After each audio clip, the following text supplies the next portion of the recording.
কিন্তু ভর্তি হওয়ার পর একটা বই দিই, তাই না? এই বইটা দিই সবাই, বই দিই না? বই মনে করেন ছোট একটা বই, বই বলতে একটা দুই সাইডে দুইটা পৃষ্ঠা, ঠিক আছে? হালকা কিছু কথা লেখা আছে, এগুলো কেউ পড়ে না, আমি একটু পড়ে বুঝাই দিই। সব পড়বো না। ওই যে আমরা সকালবেলা কি কি চেক দেবো সেই সমস্ত বিষয়গুলো একটু দেখাই। এই যে সকালবেলা গাড়ি বের করার সময় কি কি জিনিস চেক করতে হবে? উত্তর আছে। উত্তরে 1 নম্বর, মাস্টার সিলিন্ডারে ব্রেক অয়েল আছে কিনা চেক করতে হবে। মাস্টার সিলিন্ডার তো আমি দেখালাম। হ্যাঁ, মাস্টার সিলিন্ডারে ব্রেক অয়েল আছে কিনা আপনি চেক দিবেন সকালে। অর্থাৎ আপনি যদি এক জায়গায় দূরে সফরে বের হয়েছেন, এই সময় মাস্টার সিলিন্ডারে ব্রেক অয়েল আছে কিনা না চেক দিয়ে বের হয়েছেন, ব্রেক অয়েল যদি কম থাকে সেই ক্ষেত্রে আপনার যে কোনো সময় ব্রেক কম হইতে পারে, ব্রেক অয়েল যে কোনো জায়গা থেকে আপনার লিক হয়েছে, হ্যাঁ, ব্রেক অয়েল পড়ে গেছে, আপনি চেক দেন নাই, ব্রেক অয়েল কম, এই ক্ষেত্রে ব্রেক কম হইতে পারে, ব্রেক না হয়ে ফেলও হইতে পারে, অর্থাৎ কোনো জায়গায় যে দুর্ঘটনা ঘটতে পারে। এই জন্য আপনার এটা চেক দিতে হবে একজন ড্রাইভারের। এটা চেক দিতে হবে যে মাস্টার সিলিন্ডারে ব্রেক অয়েল আছে কিনা, কারণ আমার ব্রেকটাই তো মেইন গাড়ি। হ্যাঁ, ব্রেকের মাধ্যমেই গাড়িটা থামানো হয়। গেল। 2 নম্বরে রেডিয়েটরে পানি আছে কিনা চেক করতে হবে। রেডিয়েটর তো দেখলেন, ওই জায়গাতে দেখলে আমি নামগুলো এখন বলে আসছি। রেডিয়েটরে পানি আছে কিনা চেক করতে হবে। রেডিয়েটরে যদি পানি না থাকে, দেখা গেছে আপনি গাড়ি চালাচ্ছেন, 10 মিনিট পরে দেখবেন ইঞ্জিন ওভার, 5-10 মিনিটের ভিতরে ইঞ্জিন ওভার হিট হয়ে যাবে। রেডিয়েটরে আপনি কালকে রাত্রে বিকেলে ধুয়ে দিচ্ছেন, রেডিয়েটরে পানি ঠিক আছে, যে কোনো কারণে লিক হইতে পারে, যে কোনো সময় ওরা খেয়াল করে নাই, সকালবেলা থেকে পানি নেই, বিপদ না? এই জন্য আপনার রেডিয়েটর চেক দিতে হবে পানি আছে কিনা। গেল। 3 নম্বরে বলা হয়েছে ডিপিস্টিক দ্বারা ইঞ্জিন অয়েল চেক করতে হবে। ওই যেটাতে ইঞ্জিন অয়েল চেক করতে হয়, মোবিল আমরা যেটাতে চেক করি এর নাম হচ্ছে ডিপিস্টিক অথবা মোবিল গেজ, যেটা বলে, সমস্যা নেই। এর মাধ্যমে কি করতে হবে? ইঞ্জিন অয়েল চেক দিতে হবে। কি কারণে চেক দেবেন? আপনার ইঞ্জিনে যে কোনো মুহূর্তে কাজ বাড়তে পারে, যে কোনো সময় আপনার পিস্টন, রিং পিস্টন খারাপ হইতে পারে, মোবিল মোবিল খাইতেছে, আপনি খেয়াল করেন নাই, চেক দিচ্ছেন না, অথবা আপনি গাড়ি চালাচ্ছেন, উঁচু নিচে কোনো জায়গা বাঁধছে, তলায় মোবিলের চেম্বার বাইরে গেছে, গাড়িগুলো লাগলে অনেক সময় নাট নট লুজ হয়ে যায়, তাই না? অথবা যে কোনো জায়গা থেকে সিল খারাপ হইলে মোবিল মানে অয়েল লিক করে বা মোবিল লিক করে, মোবিল কোনো জায়গা থেকে পড়তেছে, ঘামতেছে, অথবা আপনার পিস্টন, রিং পিস্টন খারাপ হয়েছে, মোবিল কমতেছে, আপনি চেক দেন না। সেই ক্ষেত্রে আপনি গাড়ি ওই অবস্থায় চালাইতেছেন, ইঞ্জিনে কিন্তু বেশি কাজ বাজে যাবে, অথবা ওভারহিট হয়ে যাবে মোবিল না থাকলে। তো ডিপিস্টিক দ্বারা ইঞ্জিন অয়েল ঠিক আছে কিনা চেক দিতে হবে, পরিমাণ মতো আছে কিনা। গেল। 4 নম্বরে চাকার প্রেসার ঠিক আছে কিনা। আপনি গাড়িতে 4টে চাকা লাগানো, চাকায় হাওয়ার যে প্রেসার থাকে এটা ঠিক আছে কিনা ঠিক করবেন আপনি। আঙ্গুল দিয়ে টোকা দিবেন, চাকায় টোকা দিলে টন টন করে আওয়াজ হবে, তাহলে বুঝবেন চাকা ঠিক আছে, হাওয়ার প্রেসার ঠিক আছে। আর দেখবেন ড্যাপ ড্যাপ, যদি কোনো চাকা লিক হয়ে যায়, পাম্প কমে যায়, দেখে বুঝতেছেন না লিক হয়েছে, সেটা আপনি অন্যরকম একটা আওয়াজ দিবেন, ড্যাপ ড্যাপ করে একটা আওয়াজ করবে। আর যদি আপনার প্রেসার ঠিক থাকে, টন টন করে একটা আওয়াজ করবে, বুঝছেন? তাহলে চাকার প্রেসার ঠিক আছে কিনা দেখতে হবে। 5 নম্বরে বলা হয়েছে চাকার নাট নাট টাইট আছে কিনা। চাকার যে স্টিকের যে নাট গুলি, যেগুলো আমি খুলে চাকা খুলে দেখালাম, ওই নাট গুলো টাইট আছে কিনা। আপনি লং এ যাইতেছেন, ধরে এখান থেকে সিলেট যাবেন, আপনি এগুলো চেক যদি না দিয়ে যান, হঠাৎ করে পথে যে বিপদ ঘটতে পারে। আমরা একবার আহ মানে কোন সালে, 19 সালে না 20 সালে জানি, যাই হোক, করোনার আগে মনে হয়, ছাত্রদেরকে নিয়ে হায়েস্ট নিয়ে যাইতেছিলাম, গেছি কোন জায়গায় জানো, সিলেট, জাফলং গেছিলাম। আসার পথে চাকা পাংচার হয়েছিল, চাকা পাংচার হইলে আমাদের ছাত্ররা চাকা লাগাইছে। না, আমি চেক টেক দিই নাই, ভাবছি ওরা লাগাইছে ঠিক করে। মনে করেন গাড়িতে উঠে গাড়ি চালাচ্ছে, আমাকে আবার সাউন্ড পাইছিল, মিস্ত্রি ছিল, উনি গাড়ি চালাচ্ছিল। কিছু দূর যে যাইতেই মানে 1 থেকে 2 কিলো যাইতে পারে, চাকা নাইট নাট ঢিল হয়ে, মানে চাকা বাড়ি বাড়ি শুরু হয়ে, পরে সাইড করে দেখি চাকার নাট গুলো একেবারে ঢিল, বুঝলেন? তো এরকম বিপদ হইতে পারে, এই জন্য চাকার নাট গুলো টাইট ঠিক মতো আছে কিনা, অনেক সময় ঢিল হয়ে যায়, তাই না? নাট গুলো ঠিক মতো চেক দিয়ে গেলেন, হুইল হয়ে যায়, হুইল চেক দিয়ে গেলেন যে নাট গুলো টাইট আছে কিনা, এগুলো চেক দিতে হবে। চাকার নাট টাইট আছে কিনা দেখতে হবে। গেল। অতিরিক্ত চাকা আছে কিনা। ওই যে এক্সপ্রেস যে চাকাটা, প্রত্যেকটা গাড়িতে অতিরিক্ত চাকা থাকে, ও সব গাড়িতে, বুঝছেন, বাড়তি চাকা থাকে, এই চাকাটা আছে কিনা, অতিরিক্ত চাকা আছে কিনা দেখতে হবে, চাকাটা সাথে নিতে হবে, কারণ যে কোনো সময় আপনার যে কোনো চাকা পাংচার হইতে পারে, সেই সময় আপনি অন্য চাকা কোন জায়গায় পাবেন, বা পাংচার হয়েছে ওই জায়গায় দোকানপাট লিক সারার মতো দোকান, পাংচার সারার মতো দোকানপাট নাই, গ্যারেজ নাই, সেই ক্ষেত্রে কি করবেন? আপনার এক্সপ্রেস চাকা লাগাইতে হবে।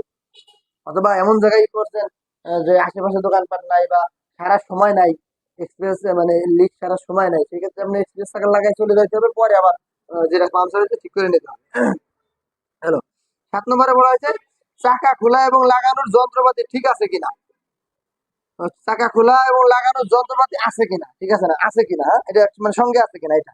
যেমন Jack, Jack liver, wheel Jack, Jack তো যেটা আমরা উঠালাম, গাড়ি উঁচা করলাম, ওইটা জ্যাক। আর জ্যাক লিভার বলা হয় যেটা দিয়ে আমরা জ্যাক ঘুরে উঠালাম, ওইটা লিভার। হ্যাঁ। আর হুইল রেঞ্জ বলা হয় যেটা দিয়ে আমরা চাকার স্টিক খুলি, হ্যাঁ, নাটটা খুলি, ওইটারে হুইল রেঞ্জ বলে। গোল তো ওইটা, এই জন্য হুইল রেঞ্জ বলে। গেল। 8 নম্বরে বলা হয়েছে গাড়ির কাগজপত্র ঠিক আছে কিনা চেক করতে হবে, তাই না? গাড়ির কাগজপত্র ঠিক আছে কিনা। এখন গাড়িতে কয়টা কাগজ থাকে সেগুলো তো আগে আপনার জানা থাকতে হবে। কয়টা কাগজ থাকে আপনি যদি না জানেন, সেক্ষেত্রে তো আপনি কাগজ ঠিক আছে কিনা বলবেন কেমনি? ঠিক আছে, গাড়ির কাগজ ঠিক আছে না, আছে কিনা দেখতে হবে। যেমন ড্রাইভিং লাইসেন্স, এটা হচ্ছে আপনার ড্রাইভারের জন্য। ড্রাইভিং লাইসেন্স এটা তো সাথে রাখতে হবে, সেজন্য এর সাথে দিয়ে দিচ্ছে ড্রাইভিং লাইসেন্স। এরপরে কি রেজিস্ট্রেশন সার্টিফিকেট, তারপরে insurance certificate, fitness certificate, road permit, tax token, blue book. ঠিক আছে, আমি প্রত্যেকটা আপনার দেখাই দিতেছি, বলতেছি, আমি দেখাই দিচ্ছি।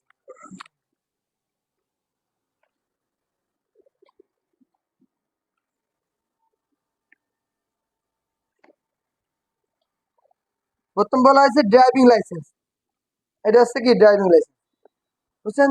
এটা আমার ড্রাইভিং লাইসেন্স, দেখেন ড্রাইভিং লাইসেন্স। এরপরে বলছে কি রেজিস্ট্রেশন সার্টিফিকেট। রেজিস্ট্রেশন সার্টিফিকেট বলতে কি বোঝায়? আপনি কিন্তু গাড়ি কেনার পরে রেজিস্ট্রেশন করছেন, তার একটা সার্টিফিকেট থাকে। ওই সার্টিফিকেটটা প্রথমে থাকে মনে করেন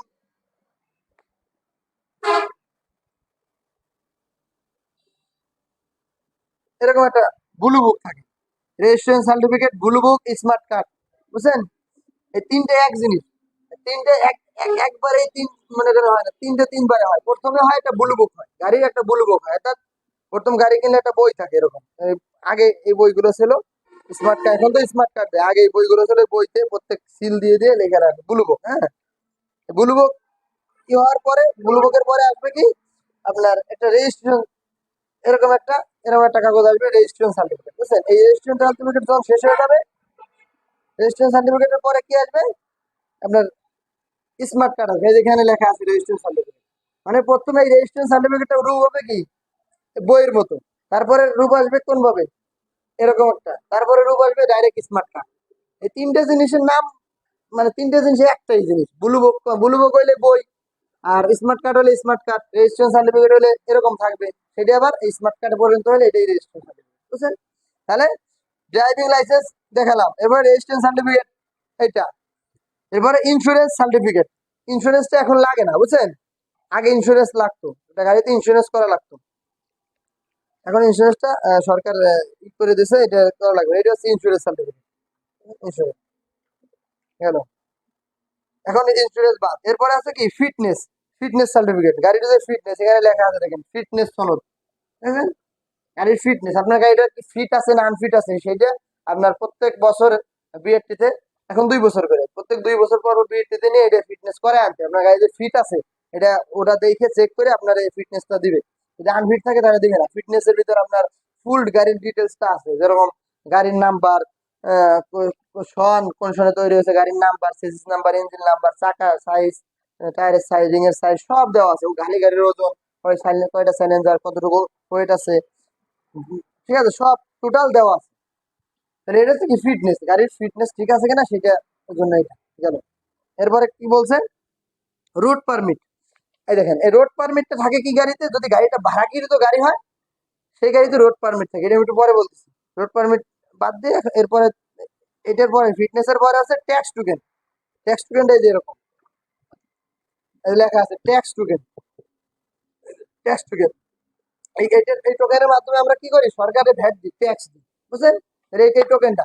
তাহলে গাড়ির কাগজ কয়টা হলো, গুনছেন কয়টা আছে? 3টা কাগজ গাড়িতে 3টা কাগজ। হ্যাঁ, ট্যাক্স টোকেন গেল। এরপরে আবার বলছে কি ব্লু বুক। এখন blue book, registration, smart card এগুলো একই জিনিস, একটা কাগজ। 2 নম্বর আছে ফিটনেস, 3 নম্বর আছে ট্যাক্স টোকেন। এই তিনটা হচ্ছে গাড়ির মূল কাগজ, বুঝছেন? তাহলে এই কাগজগুলো সঙ্গে আছে কিনা এগুলো আপনার দেখতে হবে, এই কাগজগুলো আপনার চিনতে হবে। এগুলো কাগজগুলো যদি আপনি সঙ্গে না নিয়ে বের হন, হঠাৎ করে আপনার যে কোনো সময় ট্রাফিক পুলিশ আপনার আটকাইতে পারে, ধরতে পারে, কাগজ চাইতে পারে, ড্রাইভিং লাইসেন্স চাইতে পারে। যদি আপনার কাছে না থাকে আপনি সময় নিয়ে, যদি সময় পান অল্প সময় কাছাকাছি হয়, আপনি নিয়ে আসতে এসে দেখাইতে পারবেন। তা না হলে আপনার মামলার সম্মুখীন হতে হবে, মামলা দিতে পারবেন, মামলা খাইতে হবে, বুঝছেন? তাহলে এই গাড়ির ইগুলো দেখবেন। এর ভিতরে আমি এখন একটু বলি, গাড়ির ভিতর 2 ধরনের গাড়ি হয়, একটা হচ্ছে ভাড়াকৃত গাড়ি, আর একটা হচ্ছে কি প্রাইভেট গাড়ি।